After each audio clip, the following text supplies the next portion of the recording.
Hi, I'm Dr. Todd Lizon from Lifestyle Integration. My goal for this video is to take what can be a very complicated subject and make it very simple to understand and very simple to apply so you can get the maximum benefits for your health and your well-being. I've laid it out in a very logical way so that you can understand bit by bit how it works and again how you can apply it. However, in the making of this video and the editing of the video, I've realized that it can be a fairly long video. So please do stay tuned and watch it from beginning to end to get the maximum benefits of understanding near-infrared and how it can help you. However, if you're just interested in exactly how near-infrared works, you can skip forward into the video to about 6 minutes and 40 seconds, and that will share with you how it works. Let's get to the video. To start with, we need to understand that the entire spectrum of solar radiation reaching the Earth ranges from 290 to more than 1 million nanometers and is divided as follows. 6.8% ultraviolet, 38.9% visible, and an incredible 54.3% near-infrared radiation. There is more near-infrared than visible light. Note that the term radiation is used, but not in a negative light. It's just a descriptive one. Not all radiation is bad, and we'll get to that in a moment. Infrared consists of wavebands longer than 760 nanometers and up to 1 millimeter, and it has been divided into 3 bands. Infrared A, 760 to 1400 nanometers, is known as the near-infrared portion. And then you have infrared B or mid-infrared and infrared C, which is far infrared. Now don't tune me out here, as it's actually all pretty simple. Solar radiation that has insufficient energy to completely remove electrons from atoms and molecules is referred to as non-ionizing radiation. And examples of this kind of non-ionizing radiation are visible light and infrared. This is important as it means it's not harmful. Keep humoring me one more minute now before the take-home point. Solar radiation that falls within the ionizing radiation range has the energy to remove tightly bound electrons from atoms, thus creating charged ions. This type of radiation includes things like X-rays and gamma rays and can be harmful. Ultraviolet radiation is intermediate between these two broad ranges, and shortwave ultraviolet does have enough energy to break chemical bonds and create damage. The take-home point is that infrared light is not bad for us. In fact, it's very much the opposite, and from an evolutionary perspective, we need near-infrared for optimal cellular function and health. And I repeat, just to be clear, we need near-infrared light. There's a large body of work in the scientific literature reporting that a number of molecular and cellular systems are influenced by near-infrared, and it is very likely a significant missing piece for our overall health and well-being. Now, before I explain how it works, which is incredibly awesome, keep listening for another vital aspect. What's critical to keep in mind is really what I like to refer as the big picture. You see, you might have noticed that modern medicine has a way of drilling deeper and deeper and ultimately losing the forest for the trees, as the saying goes. The key here is to remember that we have evolved over millions of years to be outside in sunlight, and we actually need near-infrared light. Think about vitamin D as an example. We've learned that as a result of modern humans spending all our time inside and away from the big bad sun, that vitamin D deficiency is the result. In a similar fashion to vitamin D requiring sunlight for production, we need near-infrared to have a properly functioning body. Science supports this, and here's an example. In 2015, a study found that exposure to near-infrared prepared the skin for upcoming sunburn damage from ultraviolet, and it did so to the equivalency of using an SPF 15 sunscreen. It actually prevented sunburn. It's not a coincidence that this exposure to near-infrared is supposed to be a natural occurrence when we live as nature intended. This is completely understandable from an evolutionary standpoint, since exposure to these early morning red and near-infrared wavelengths in sunlight seem to ready the skin for the coming midday damage of the ultraviolet rays.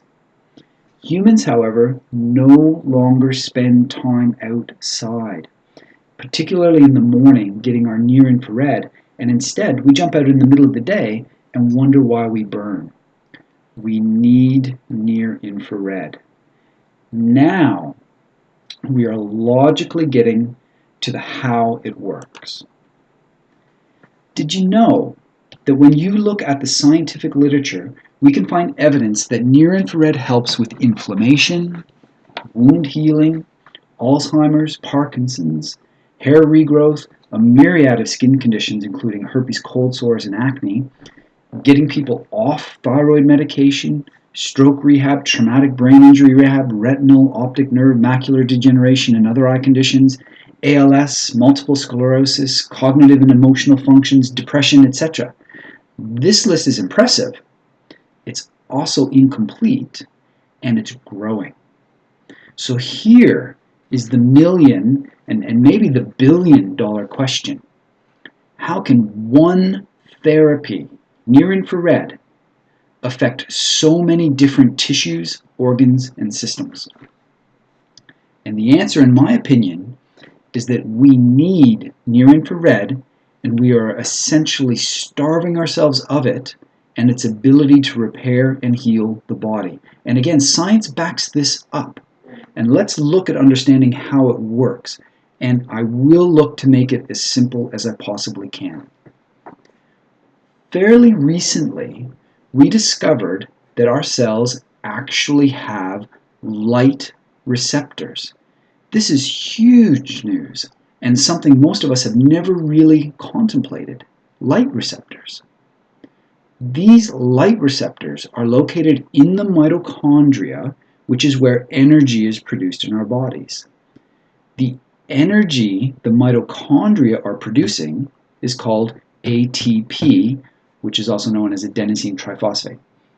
So the near-infrared light penetrates deeply into our bodies and is actually absorbed by a protein complex called cytochrome C oxidase, or CCO, in our mitochondria.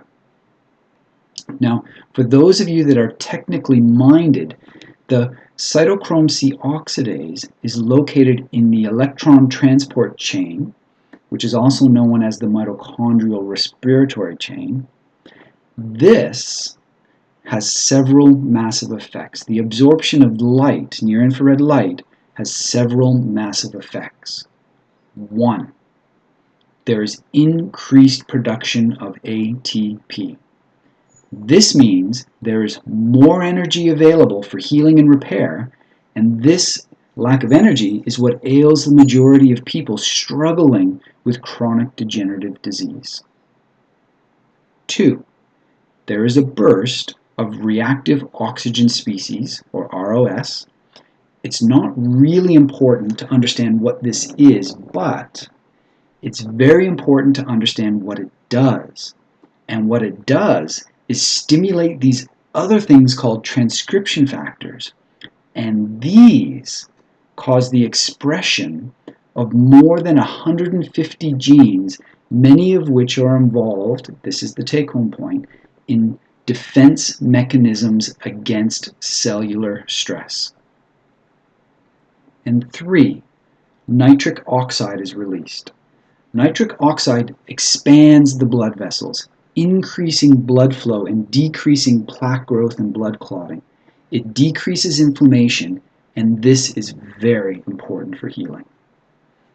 So there you have the details on how near-infrared works, but as they say, wait, there's more. Far more, actually. In addition to direct beneficial on damaged cells, there is increasing evidence that near-infrared treatment can also activate a more global, systemic response. It's been observed that the application of near-infrared to a particular body part can induce beneficial effects in distant body parts. This means, for example, that you may be able to address brain issues, let's say, by applying near-infrared therapy on the torso. This makes sense when you think about how we have evolved around exposure to near-infrared. Near-infrared can't penetrate everywhere in the body, but we need it in our mitochondria, so nature has found a way to ensure this happens. This is natural design at its best, and is truly a stunning research find. So what are the implications for you? Well, first of all, I would suggest getting outside in the mornings and afternoons in natural sunlight as often as you can. Go for a walk on your lunch breaks. Second, I think we need to look at other exposures to near-infrared, which leads us to near-infrared saunas. These saunas use red near-infrared lamps to apply the near-infrared and the heat. The net effect is you get the benefits of clinically proven heat therapy from a sauna, along with the benefits of near-infrared light therapy. It's a complete no-brainer that if you are going to benefit from sauna therapy, you should be adding the near-infrared component. For more on this, see the videos on our website at www.nirsauna.com.au. The main thing about the near-infrared lamps that are used is that they generate heat and the entire spectrum of near-infrared. This is important as we want to try to mimic the natural spectrum of the sun as much as possible. See, the peak of the lamp's wavelength spectrum is at approximately 1,000 nanometers in the deep penetrating near-infrared range. I can't emphasize this enough. Nature and evolution have designed us this way, and indoor living and LED lights are depriving us of near-infrared, and we need to be exposed to the full spectrum of near-infrared as these lamps do. So there you have it. Hopefully I've been able to explain simply, or as simply as possible, how near-infrared light actually works and why you should be using it. A near-infrared sauna is an investment in your health that makes sense, and if you're considering sauna therapy, ensure it's a near-infrared sauna so you get the benefits of both the heat and the near-infrared light. For more information, videos, or to order your near-infrared sauna, visit us at www.nirsauna.com.au. I'm Dr. Todd Lazon from Lifestyle Integration, and until next time, keep well.